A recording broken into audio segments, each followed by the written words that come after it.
श्री शिवाय नमस्तुभ्यम। देखिए, इस साल की आखिरी नौमी की तिथि आ चुकी है और इस बार ये पड़ रही है गुरुवार के दिन।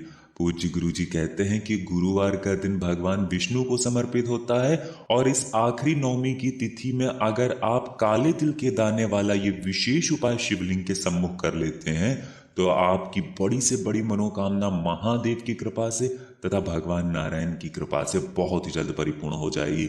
अगर आप धन दौलत को लेकर बहुत ज़्यादा परेशान रहते हैं, अगर आप मेहनत बहुत करते हैं, प्रयास बहुत करते हैं, लेकिन आप किसी भी कार्य में सफल नहीं हो पा रहे हैं, धन प्राप्ति के लिए मेहनत कर रहे हैं, व्यापार को बढ़ाने के लिए मेहनत कर रहे हैं, नौकरी को प्राप्त करने के लिए मेहनत कर रहे हैं, मकान बनवाने के लिए मेहनत कर रहे हैं, किसी भी कार्य के लिए मेहनत कर रहे हैं तो आपको सफलता प्राप्त नहीं हो पा रही है, तो गुरु जी ने कहा कि सिर्फ ये एक उपाय आपको सफलता की नई नई सीढ़ियां प्राप्त करवाना शुरू कर देगा। तो चलिए जानते हैं इस विशेष उपाय के बारे में, लेकिन उससे पहले एक प्रार्थना। अगर आप चैनल पर नए हैं तो कृपया चैनल को सब्सक्राइब अवश्य कर लें। देखिए, इस वीडियो में हम लोग पूज्य गुरु जी द्वारा बताए गए 3 बहुत ही खास उपायों के बारे में जानेंगे।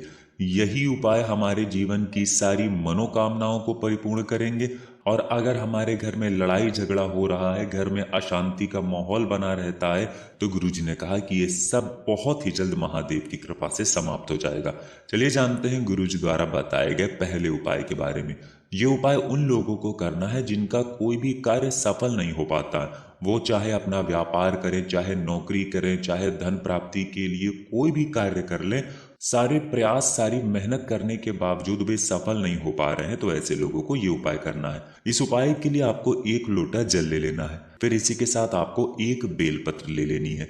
अगर आपके पास बेलपत्र नहीं है तो शिवलिंग के ऊपर जो बेलपत्र चढ़ी है उसको उठाकर भी आप उसका इस्तेमाल कर सकते हैं। बस आपको ध्यान रखना है कि ये कहीं से भी कटी फटी नहीं होनी चाहिए। फिर इसी के साथ आपको ले लेना है थोड़ा सा पीला चंदन।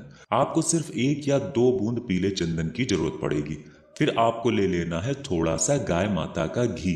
फिर सबसे आखिर में आपको ले लेना है 1 दीपक। देखिए, दीपक आप जो भी लेंगे उसमें आपको गोल्ड रुई की बत्ती का दीपक लगाना है और साथ ही साथ इस दीपक में आपको घी का इस्तेमाल करना है। दीपक आप चाहे तो मिट्टी का भी ले सकते हैं या फिर अपने घर पर शुद्ध आटा मारकर उसका भी दीपक तैयार कर सकते हैं। अब देखिए, ये सारी सामग्री लेकर आपको शिवालय पहुंचना है, लेकिन उससे पहले आप जो ये गोल रुई की बत्ती वाला दीपक तैयार किए हैं इसको अपने घर के मंदिर में लगा लेंगे। देखिए, आप अपने घर के मंदिर में इस दीपक को प्रज्वलित कर दीजिए और महादेव से प्रार्थना कर लीजिए कि मेरी ऐसी ऐसी मनोकामना है, मेरा ऐसा ऐसा कार्य है जिसमें मैं सफल नहीं हो पा रहा हूँ। और फिर उसके बाद बची हुई सारी सामग्री लेकर आपको पहुंच जाना है शिवालय। ये उपाय आपको शाम को प्रदोष काल के समय में ही करना है। प्रदोष काल के समय में आप इस उपाय को करेंगे तो यह आपके लिए सर्वोत्तम रहेगा। अब देखिए, आप सारी सामग्री लेकर शिवालय पहुंच गए। शिवालय पहुंचने के बाद सबसे पहले आप दक्षिण दिशा में बैठ जाइएगा और उत्तर दिशा की तरफ फेस कर लीजिएगा। लेकिन अगर शिवालय में भीड़ है तो गुरुजी कहते हैं ऐसी स्थिति में आप किसी भी दिशा में बैठकर शिवलिंग की पूजा प्रार्थना कर सकते हैं। अब देखिए, सबसे पहले आप जो 1 लोटा जल लेकर गए हैं उस जल को धीरे धीरे शिवलिंग के ऊपर समर्पित करते जाइए और लगातार ओम नमः शिवाय मंत्र का स्मरण करते जाइएगा। इसके बाद आप जो 1 बेलपत्र लेकर आए हैं, देखिए, बेलपत्र में 3 पत्तियां होती हैं और उन 3 पत्तियों की चिकनी साइड में सबसे आगे वाली जो पत्ती होती है, जो सबसे बड़ी पत्ती होती है, उस पत्ती में आपको इस पीले चंदन की 1 बिंदी रख देनी है, यानी 1 टीकी रख देनी है। सबसे आगे वाली पत्ती में आपको रखना है और चिकनी साइड में रखना है।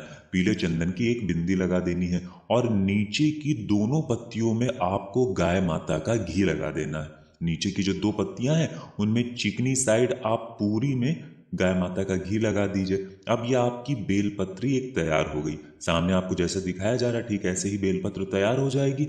अब इस बेलपत्र को आप अपने हथेली में रखिए, महादेव से प्रार्थना करिए कि आपका ये कार्य है, आप अपने नौकरी के लिए, आप अपने बिजनेस के लिए, आप धन प्राप्ति के लिए, आप अपने व्यापार को बढ़ाने के लिए, बहुत प्रयास करते हैं, बहुत मेहनत करते हैं, लेकिन आप अपने कार्य में सफल नहीं हो पा रहे हैं। हे मेरे महादेव, आप मुझे इस कार्य में सफलता दिलाने की कृपा करिए। आपको ऐसी मनोकामना बोलते हुए ये बेलपत्र शिवलिंग के ऊपर समर्पित कर देना है। बेलपत्र की चिकनी साइड का हिस्सा शिवलिंग में टच करेगा, यानी जिस तरफ आपने चंदन और गाय माता का घी लगाया है वो शिवलिंग में टच करेगा और बेलपत्र की डंडी जलाधारी की तरफ रहेगी। फिर इसके बाद आप वहीं शिवलिंग के सामने बैठकर ओम नमः शिवाय या फिर श्री शिवाय नमस्तुभ्यम, इन दोनों में से किसी भी एक मंत्र का जाप करते हुए वापस अपने घर आ जाएंगे। पूज्य गुरु जी ने कहा कि जो भी व्यक्ति इस उपाय को 3 बार लगातार कर लेता है, देखिए इस उपाय को आप पूरे हफ्ते में किसी भी दिन कर सकते हैं, लेकिन आपको 3 बार लगातार करना है। अगर आप गुरुवार के दिन कर रहे हैं तो 3 गुरुवार लगातार करना है, या शुक्रवार के दिन कर रहे हैं, या शनिवार के दिन कर रहे हैं, या सोमवार, मंगल, या प्रदोष, या एकादशी, या मासिक शिवरात्रि, या अष्टमी, किसी भी दिन कर रहे हैं तो आपको 3 बार लगातार करना है। पूज्य गुरु जी ने कहा कि जैसे ही आप 3 बार लगातार करेंगे तो उसके बाद आप स्वयं देखेंगे कि आपको उस कार्य में सफलता मिलना शुरू हो गई है। तो दोस्तों इस विशेष उपाय को आप जरूर करिएगा। अब जानते हैं गुरु जी द्वारा बताए गए दूसरे खास उपाय के बारे में। और इस उपाय के लिए पूज्य गुरु जी ने कहा था कि अगर आपके शरीर में कोई भारी रोग हो गया है, चाहे जैसी भी बीमारी हो गई हो, अगर आपको आराम नहीं मिल रहा है या फिर आप चाहते हैं कि आपके शरीर में कोई रोग हो ही ना, कोई बीमारी हो ही ना, तो आपको ये उपाय करना शुरू कर देना चाहिए। इस उपाय के लिए भी आपको 1 लोटा जल ले लेना है। तांबे के पात्र में अपने किचन से जल ले लीजिए। फिर इसी के साथ आपको 1 चुटकी काले तिल के दाने ले लेने हैं। आप चाहें तो 11 काले तिल के दाने ले सकते हैं, या 21 ले सकते हैं, या फिर 1 चुटकी में जितने भी आ जाए उतने ले सकते हैं। फिर सबसे आखिर में आपको ले लेना है 3 या 5 या 7 दूर्वा। आपके घर के आसपास जो भी कच्ची जमीन होती है वहां पर आपको बहुत ही आसानी से दूर्वा मिल जाएगी, या फिर शिवलिंग के ऊपर अगर दूर्वा चढ़ी हो तो उसका भी आप इस्तेमाल कर सकते हैं। अब ये 3 सामग्री लेकर पहुंच जाना है आपको शिवालय। देखिए इस उपाय को भी आप सुबह करना चाहें तो सुबह कर लें, और शाम को करना चाहें तो शाम को कर लें। शिवालय पहुंचने के बाद सबसे पहले आप एक काम करेंगे, आप जो काले तिल के दाने लेकर आए हैं उनको इसी 1 लोटे जल में डाल लीजिए। फिर इसी के साथ आप जो दूर्वा लेकर आए हैं उनको भी इसी 1 लोटे जल में डाल लीजिए। ये सब डालते हुए आपको ओम नमः शिवाय मंत्र का स्मरण करते जाना है। अब देखिए ये जो 1 लोटे जल का मिश्रण तैयार हुआ है, इसको सबसे पहले आप श्री गणेश जी वाले स्थान पर थोड़ा सा समर्पित कर देंगे और ओम नमः शिवाय मंत्र का स्मरण कर लेंगे। फिर दूसरे नंबर पर आप श्री कार्तिकेय जी वाले स्थान पर थोड़ा सा समर्पित कर देंगे और ओम नमः शिवाय मंत्र का स्मरण कर लेंगे। फिर तीसरे नंबर पर आप माता अशोक सुंदरी वाले स्थान पर थोड़ा सा समर्पित कर देंगे और ओम नमः शिवाय मंत्र का स्मरण कर लेंगे। फिर चौथे नंबर पर आप माता पार्वती के हस्त कमल में, यानी शिवलिंग जिस स्थान पर रखा रहता है, शिव पिंडी जिस स्थान पर रखी रहती है, उस पूरे गोल गोल वाले स्थान को माता पार्वती का हस्त कमल कहते हैं। और इसी स्थान पर आपको चौथे नंबर पर ये थोड़ा सा जल समर्पित कर देना है।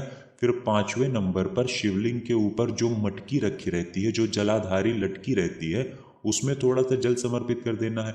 महादेव की 5 कन्याओं के नाम का स्मरण करते हुए, जया, विषहरा, शामली बारी, देव और दौतली, ये महादेव की 5 कन्या हैं, इनका नाम लेते हुए आपको थोड़ा सा जल यहाँ पर समर्पित कर देना है। फिर बचा हुआ पूरा जल आपको शिवलिंग के ऊपर समर्पित कर देना है और कुंदकेश्वर महादेव के नाम का स्मरण कर लेना है।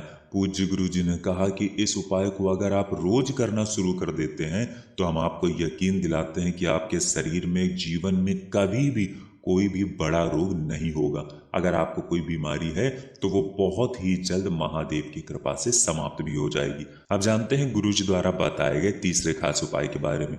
ये उपाय उन लोगों के लिए है जिनके जीवन में संकट, कष्ट, परेशानियां बहुत ज्यादा है। इस उपाय के लिए आपको 1 लोटा जल ले लेना है। तांबे के पात्र में अपने किचन से जल ले जाइए और ये जल ले जाकर आपको शिवालय पहुंच जाना है। पूरे दिन में किसी भी समय आप इस उपाय को कर सकते हैं।